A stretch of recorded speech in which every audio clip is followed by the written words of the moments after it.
하나님께서 우리 세상을 바라보는 관점 중에 로마서 3장 23절의 말씀 함께 같이 보겠습니다.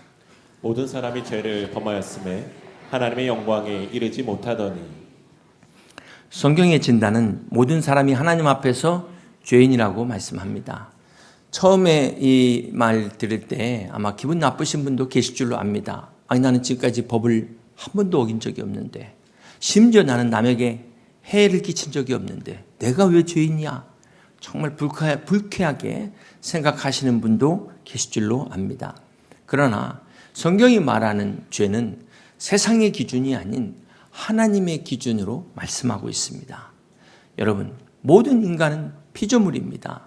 그런데 피조물인 인간이 스스로 존재하는 것처럼, 자기가 창조주처럼 그렇게 착각하고 창조주 하나님을 인정하지 않는다는 것, 어떻게 생각하세요? 이것은 마치 자식이 자기 부모의 존재를 인정하지 않는 것과 같은 죄악입니다.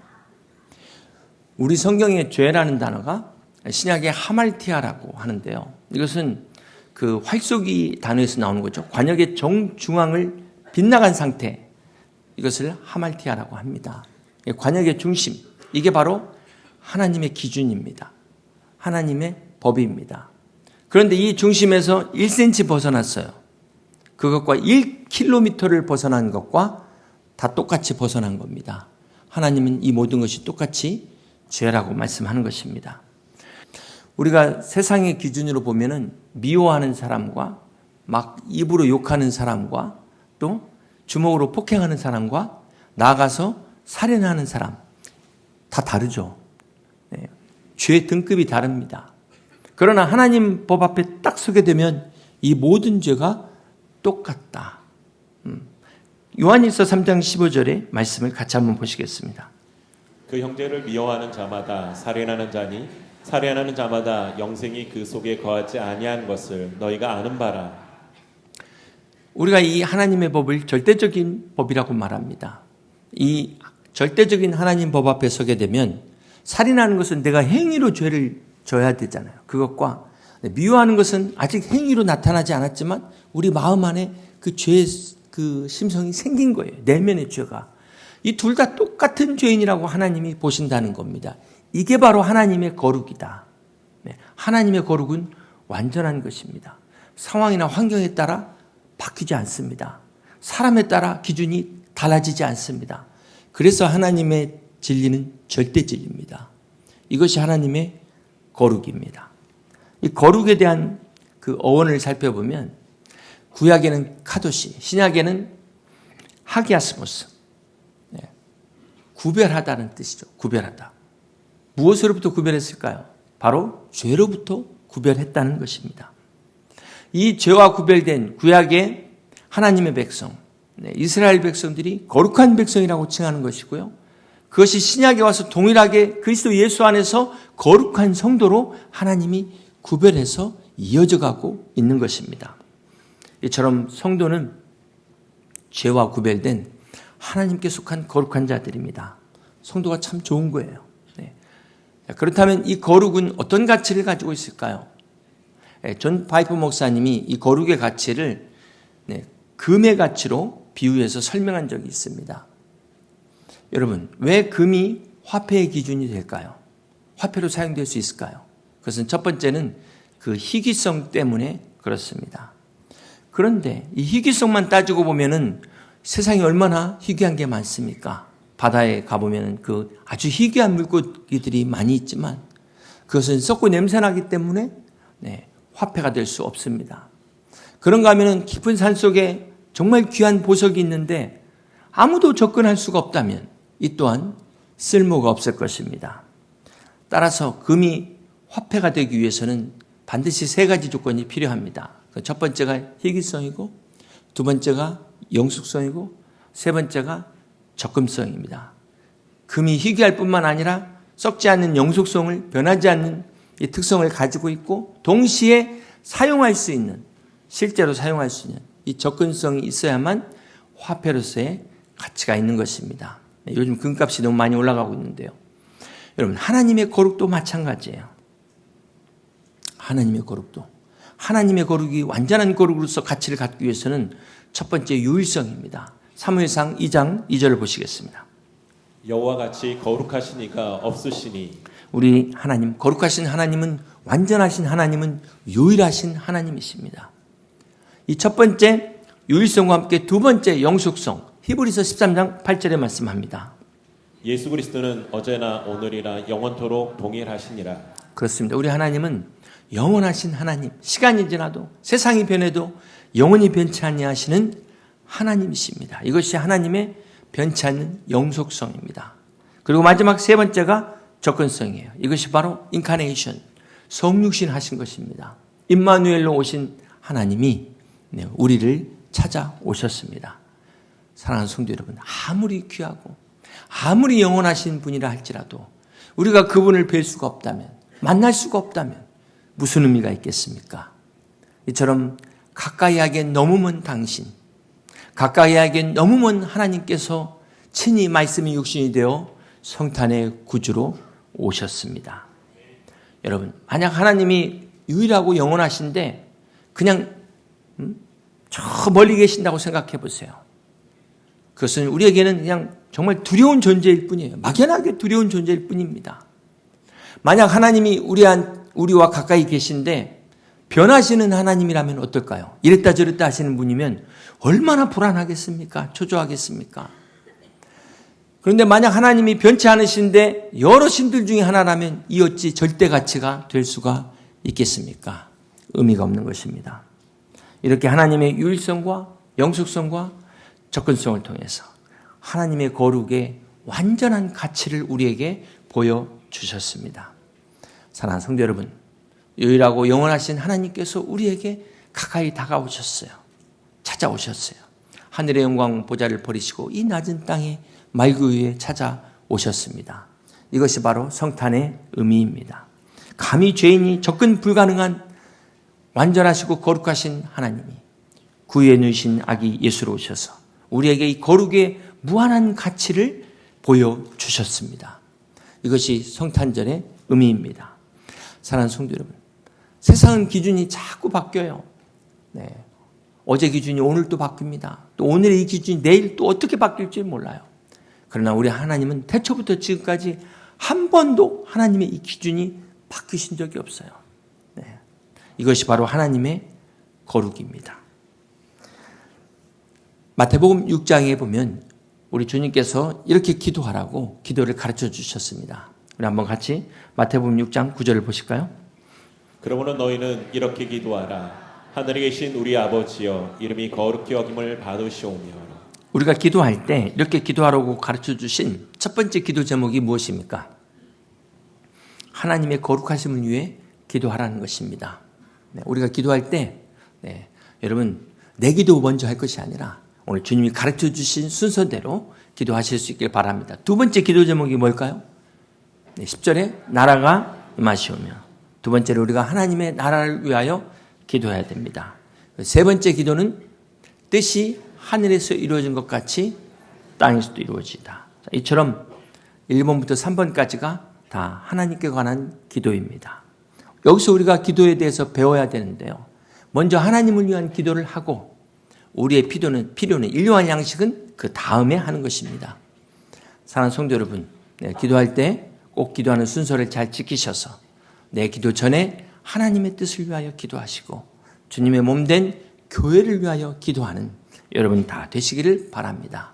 그렇다면 여기서 하나님의 뜻이 무엇일까요? 베드로전서 1장 15절 같이 보십니다. 오직 너희를 부르신 거룩한 이처럼 너희도 모든 행실에 거룩한 자가 되라. 기록되었을 때 내가 거룩하니 너희도 거룩할지어다 하셨느니라. 그렇습니다. 내가 거룩하니 너희도 거룩할지니라. 하나님의 뜻은 우리가 성공하는 것보다, 우리가 번창하는 것보다 먼저 거룩해지기를 원하십니다. 여러분은 지금 급한 것 때문에 하나님 이거 주시옵소서 막 이렇게 기도하는데 하나님은 지금 성령님께서 말할 수 없는 탄식으로 우리의 거룩을 위해서 기도하고 있다는 사실 기억하시길 바랍니다. 사랑하는 성도 여러분, 세상은 우리의 스펙에 주목하고 능력에 주목하고 어떤 결과에 성과에 주목하지만 하나님은 지금도 거룩한 자를 찾으십니다. 거룩한 자를 통해서 일하십니다. 거룩한 자를 통해서 세상을 변화시키십니다. 많은 사람들이 착각하는 게 나는 술, 담배 안 하고 교회 열심히 나오니까 나는 거룩하지. 이걸 착각하시는데요. 여러분, 거룩은 우리의 노력으로 되는 것이 아닙니다. 거룩은 내 안에서 나오는 게 아니라 그리스도 예수 안에서 하나님 우리를 구속하신 이 구속의 결과가 거룩입니다. 하나님께서 우리를 은혜로 구별하셔서 우리가 그리스도 안에 거하는 이 삶의 결과로서 나타나는 것이 거룩입니다. 여러분 한번 생각해 보세요. 이 거룩이 하나님의 은혜라면 또 어떤 분들은 아무 노력을 하지 않는 분들이 있어요. 결혼이 서로 사랑하기로 서약을 맺었잖아요. 결혼 예배를 통해서. 그렇다면 어떻게 합니까? 그 다음부터 어떻게 해야 돼요? 끝난 겁니까? 두 사람의 그 관계를 지키기 위해서 서로 노력해야 되죠. 사랑의 헌신이 있어야 되는 것처럼. 거룩도 하나님의 선물이지만, 일방적으로 받았지만, 우리가 그 은혜에 합당한 삶을 살아가는 것은 우리의 책임이라는 거예요. 그건 내가 해야 되는 문제라는 거예요. 구원받았으니까 끝난 게 아니라는 것입니다. 기도하고 가만히 있으면 안 된다는 거예요. 하나님의 은혜로 시작된 구원을 우리가 완성하기 위해서는 책임이 따르는 순종이 반드시 있어야 된다는 것입니다. 구원은 하나님의 영역이지만 구원받은 자로서 오늘 우리는 하나님의 거룩한 삶을 동참해야 되는, 오늘 나의 삶을 통해서 이 하나님의 거룩을 이루어갈 책임이 우리한테 있음을 잊지 마시길 바랍니다. 그래서 나중에 상급의 문제가 우리의 책임과 직결되어 있어요. 사랑하는 성도 여러분, 거룩은 우리를 속박하는 게 아닙니다. 오히려 죄가 우리를 속박하죠. 거룩은 우리를 죄로부터 자유케 하는 것입니다. 많은 사람들이 오해해요. 하나님이 주신 자유를 내 마음대로 막 하고 싶은 거 다 한다. 죄 지을 자유가 아니라 죄로부터 벗어날 자유를 주셨어요. 죄의 사슬을 끊을 자유를 주셨어요. 죄를 물리칠 자유를 주셨어요. 참된 자유가 무엇입니까? 죄의 유혹이 사라지는 게 아니라 죄의 유혹 가운데서도 믿음을 선택할 수 있는 자유를 주셨다는 거예요. 죄의 유혹 가운데서도 하나님을 붙잡을 수 있는 자유를 주셨다는 것입니다. 이게 진정한 자유예요. 여러분, 거룩이 나를 막 옥죄이고 얽매이는 게 아닙니다. 거룩의 힘은 우리가 이 죄로부터 싸워 이길 수 있는 힘입니다. 진정한 우리의 이 자유를 지키는 울타리가 이 거룩이에요. 사단이 틈타지 못하도록 성령 안에서 누리는 이 거룩한 자유를 누리는 저와 여러분 다 되시기를 주님의 이름으로 축복합니다. 사랑하는 성도 여러분, 우리가 이 거룩한 자유를 어떻게 지킬 수 있을까요? 우리 주변을 보면 너무 유혹들이 많아요. 팀 켈러 목사님이 하나님을 말하다라는 책에서 진정한 경건은 언제 드러날까? 아무도 없을 때 드러난다 그랬습니다. 우리가 이렇게 많은 사람들 앞에서 막 찬양하면서 막 기도하면서 경건한 척 하는 것은 그나마 쉽습니다. 그런데 여러분 혼자 있을 때, 아무도 보지 않을 때, 그때 내가 어떤 선택을 하느냐, 그게 진짜 나의 모습입니다. 거기서 우리의 거룩이 나타나줘야 돼요. 거룩은 내가 혼자 있을 때, 아무도 보지 않는 것 같을 때, 그때 내가 어떤 선택을 하느냐, 하나님이 기뻐하시는 선택을 하는 것이 진정한 거룩입니다. 사랑하는 성도 여러분, 우리가 이 거룩함을 어떻게 지킬 수 있을까요? 시편 141편 3절입니다. 여호와여, 내 입에 파수꾼을 세우시고 내 입술의 문을 지키소서. 오늘 우리가 거룩한 삶을 살려면 또 필요한 것이 우리의 이 마음의 문을 지키는 파수꾼이 필요합니다. 우리의 눈, 이게 이 눈 보다가 실족하는 경우가 얼마나 많아요. 이 눈이 있다고 해서 다 보면 안 되는 거고, 귀가 있다고 해서 아무 소리나 다 들으면 안 되는 것이고, 우리 마음도 마찬가지죠. 파수꾼을 세워야 됩니다. 그렇습니다. 거룩은 한순간의 결단이 아니에요. 그것은 우리가 날마다 드리는 헌신입니다. 오스왈드 챔버스는 이 거룩을 이렇게 얘기했습니다. 하나님을 향한 나의 관심을 넓혀가는 것이다. 거룩은 날마다 주님을 더 깊이 알아가는 것. 어제보다 오늘 더 깊이. 어제보다 오늘 더 사랑하고 어제보다 오늘 더 주님을 닮아가는 것입니다. 그렇습니다. 사랑하는 성도 여러분, 오늘 우리는 어떻습니까? 이 거룩함이 하루아침에 되는 게 아니라는 거예요. 교회 오래 다닌다고 해서 저절로 되는 게 아니라는 것입니다. 무슨 특별한 은사 받았다고 되는 것이 아니라는 것입니다. 이 거룩함은 매일의 그 작은 일상의 삶의 그 작은 순종이 쌓여서 만들어지는 열매입니다.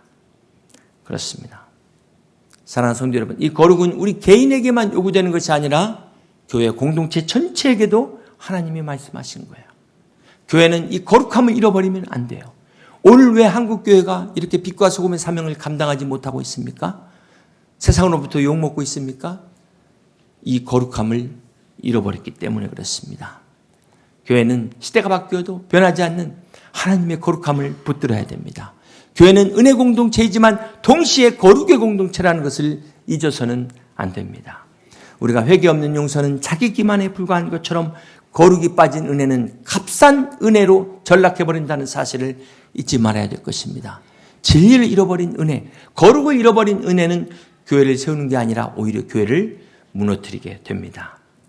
사랑하는 성도 여러분, 그렇다면 우리가 어떻게 거룩한 교회를 세울 수 있을까요? 그것은 바로 우리의 예배, 거룩한 예배를 통해서 세울 수 있습니다.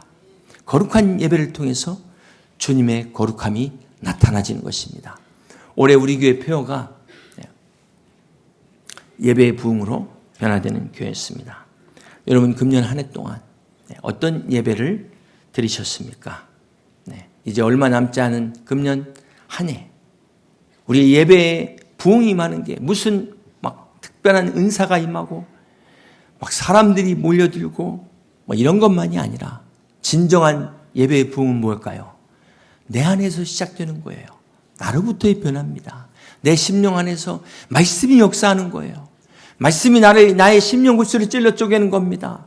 회개의 눈물을 회복하고 말씀의 감동을 찾고 기쁨과 감사와 평안을 깨닫는 것이 진정한 부흥입니다. 네, 사랑하는 성도 여러분, 얼마 남지 않은 이 올 한 해 여러분의 예배를 한번 되돌아보시길 바랍니다. 여러분이 예배를 통해서 어떤 은혜를 받으셨습니까?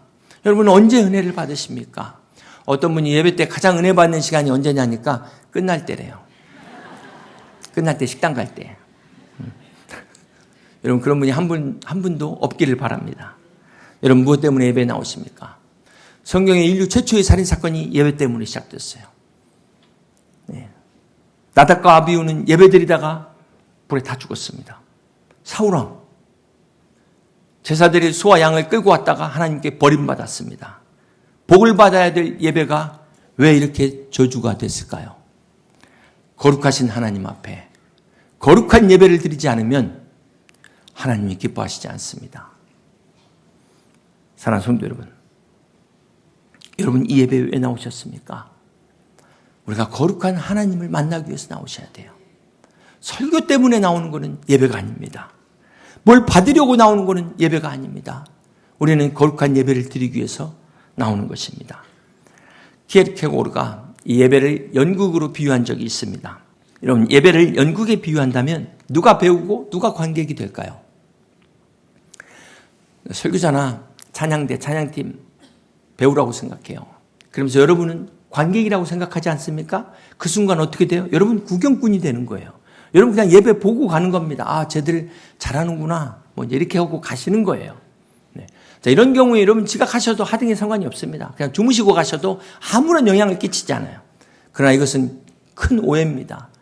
여러분 앞에서 설교자나 찬양대뿐만 아니라 여러분도 함께 지금 예배를 드리는 거예요. 왜냐하면 예배를 받으시는 분은 오직 하나님 한 분이시기 때문에 그렇습니다. 네. 이게 바로 예배를 드리는 거예요. 이런 사람들은 예배를 드리는 겁니다. 자, 이 경우에 지각하면 어떻게 될까요? 여러분 예배를 드리다가 주무시면 어떻게 될까요? 네, 이거 완전히 망치는 겁니다. 예배 실패자가 되는 겁니다. 사랑하는 성도 여러분, 우리가 결혼식 갈 때, 장례식 갈 때 그냥 갑니까? 네, 특별한 행사, 어떤 정말 귀한 사람 만날 때 옷차림을 신경 쓰잖아요. 네, 저도 어떻게 하면 더 경건한 모습과 또 여러분 앞에 이렇게 참 단정한 모습으로 나갈까? 네. 아무튼 제가 제일 단정한 모습이 이 시간이에요. 네. 이러다가 집에서 제 모습을 보면 충격을 받을 수가 있어요. 네. 어떤 자매가 주일날 교회 배꼽티를 입고 올 거예요. 목사님이 막 너무 난처해가지고 아니 자매님 혹시 다른 옷 없으세요? 하니까 이 자매가 하는 말이 하나님은 중심을 보시잖아요. 그러더래요. 맞습니다. 하나님은 우리 마음의 중심을 보십니다. 그런데 여러분 착각하지 말아야 될 것이 하나님이 마음의 중심을 보신다고 해서 그냥 겉모습은 아무렇게나 해도 되는 것입니까? 오히려 정반대가 되는 거예요. 세상에서 정말 중요한 사람을 만날 때도 우리가 신경을 쓰건만 하물며 전능하신 하나님, 나를 구원하신 하나님, 거룩하신 하나님, 완전하신 하나님을 만나는데 어떻게 슬리퍼를 끌고 올 수 있겠습니까? 진정으로 마음이 그 중심이 바로 섰다면 겉모습도 나타나게 돼 있어요. 사랑하는 성도 여러분, 예배는 살아계신 하나님을 만나는 거룩한 자리입니다. 구별된 자리예요. 세상과 구별된 자리예요. 따라서 우리 예배도 구별돼야 됩니다. 거룩한 예배가 돼야 됩니다. 오늘 우리가 구원받았다고 해서 끝이 아니라 구원이 시작인 것처럼 거룩은 우리 구원의 열매로서 나타나줘야 됩니다. 구원이 전적인 하나님의 은혜라면 우리는 구원받은 자로서 어떻게 거룩하게 살아갈 것인가? 이게 우리가 붙잡아야 될, 우리가 고민해야 될 문제예요. 우리가 해야 될 것입니다. 구원은 전적인 하나님의 역사지만 거룩은 우리의 책임입니다. 우리가 하나님 앞에서 응답해야 될 반응인 것입니다. 그러므로 우리가 예수 그리스도로 말미암아 하나님의 은혜를 받은 사람이라면 은혜에 합당한 삶을 살아야 될 줄로 믿습니다. 이것은 선택이 아니라 구원받은 자로서의 책임입니다. 그래서 우리가 거룩한 예배로 하나님 앞에 나가야 되는 것입니다. 이제 말씀을 정리합니다. 사랑하는 성도 여러분, 오늘 본문은 이사야 선지자가 예배 중에 하늘 보좌에 들리는 천사의 음성을 들었어요. 그 내용이 오늘 우리가 함께 읽은 본문입니다. 3절 같이 읽겠습니다. 거룩하다 거룩하다 거룩하다 만군의 여호와여 그의 영광이 온 땅에 충만하도다. 오늘 우리 찬양대의 찬양이 막 거룩하신 하나님, 거룩한 빛으로 오신 하나님 찬양했는데 우리 하나님 거룩하신 하나님이십니다. 네, 하늘에서도 천군 천사가 이 찬양을 화답하는 줄로 믿습니다. 거룩하신 하나님의 기준 앞에 우리 모두는 다 죄인입니다. 내 노력과 선행과 의로움으로는 결코 이 하나님의 거룩에 발끝만치도 쫓아갈 수가 없습니다. 그런데 놀라운 소식이 왔어요. 기쁜 소식입니다. 복된 소식입니다. 바로 거룩의 왕으로 우리 예수님께서 이 땅에 오신 것입니다. 2000년 전 하나님의 아들이신 예수 그리스도께서 거룩의 왕으로 우리를 찾아오셨습니다. 우리를 구원하시기 위하여, 회복시키시기 위하여, 하나님 앞으로 인도하기 위하여 주님이 친히 이 땅에 오셨습니다.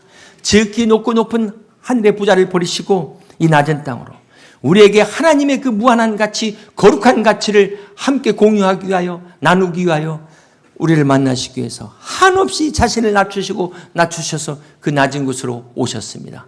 죄가 없으신 하나님이 죄인인 우리와 함께하기 위하여 이 땅에 오신 크리스마스가 다가오고 있습니다. 이것이 바로 성육신의 신비입니다. 이것이 바로 복음입니다.